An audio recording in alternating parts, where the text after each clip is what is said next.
Okay, we have Metabolic core. So for this, we're going to start with the jungle gym T's, Y's, and I's. So for the jungle gyms, positioning of jungle gyms can vary between, waist to about knee height. You don't want all the same heights of the jungle gyms, guys, because that way, people are going to almost like be hitting each other. You can even go, one jungle gym set and then, space and then the next jungle gym set. So you don't have to set up every jungle gym here. All right, so we want those arms straight. We're gonna go with the T first, so pull the T out, squeeze the shoulder blades, 1, 2, come back down. Y is next, so palms down for this, pull it up overhead. Engage those shoulder blades, 1, 2. Last one's an I, so it's straight overhead, so you come straight up, all right, and then come back down under control. So all of these should be done under a really controlled tempo. We don't want to rush the reps. You can even pause between reps depending on, how much rest you need. So T, Y, then I. All right, if that's too much, which I don't expect it to be too much for really anyone, but there may be that one or two people per day that have really, really, really bad shoulders and they can't do that. So we'll just go with the pull apart for them. So pull the band apart, squeeze those shoulder blades back. Still the same as a T. You may not be able to go overhead with that motion, but still working the same muscles and keeping less pressure off the shoulder. All right, so go with that option. That's typically you want to try to move them back first, but if they just can't do it, then go with that pull apart. So don't show that. All right, just show the jungle gyms and the progression. So feet away from the attachment point. Easier, feet closer to the attachment point, or past it, it's going to be even harder. All right, so that's that one. We have step V-tucks. So this is really almost a step density set. So for the V-tucks, all right, step is here, hands on the step. Legs are going to go out and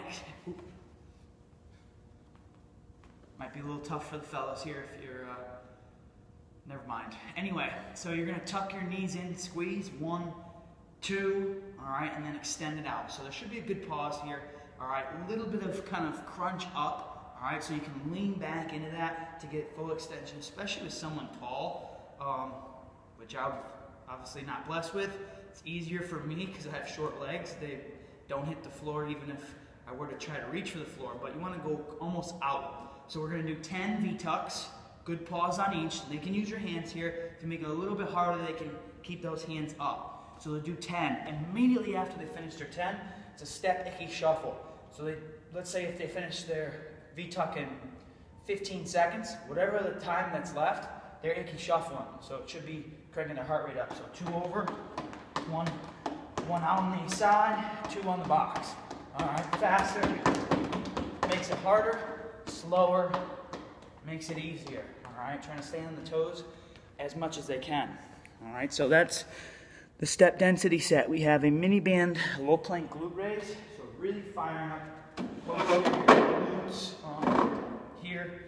So with the mini band, goes around the ankles, and then we want to get in that low plank position.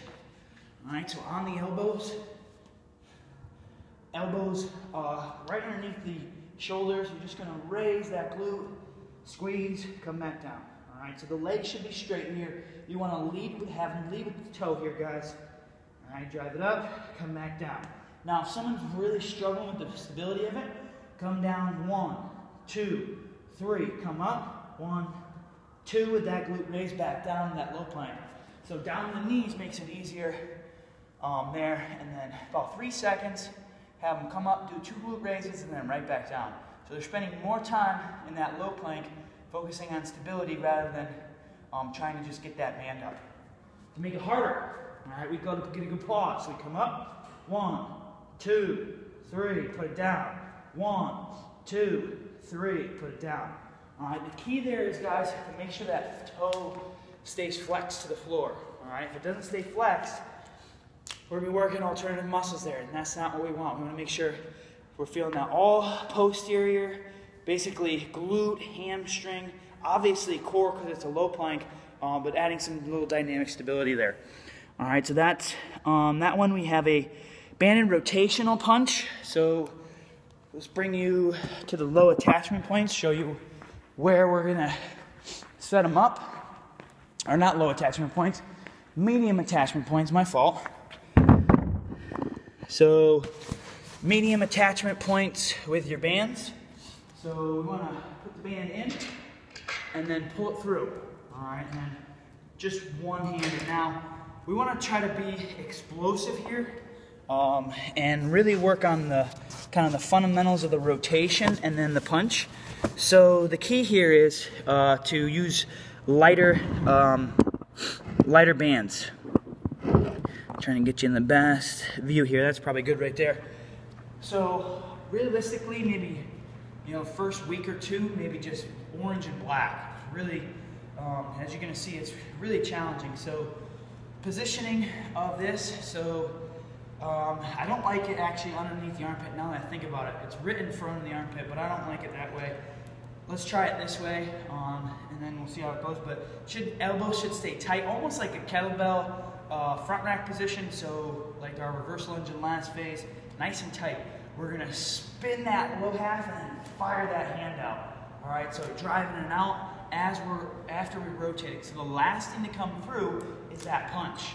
All right, so we spin, rotate, punch, right back in, spin, rotate, punch. All right, so dynamic rotational movement.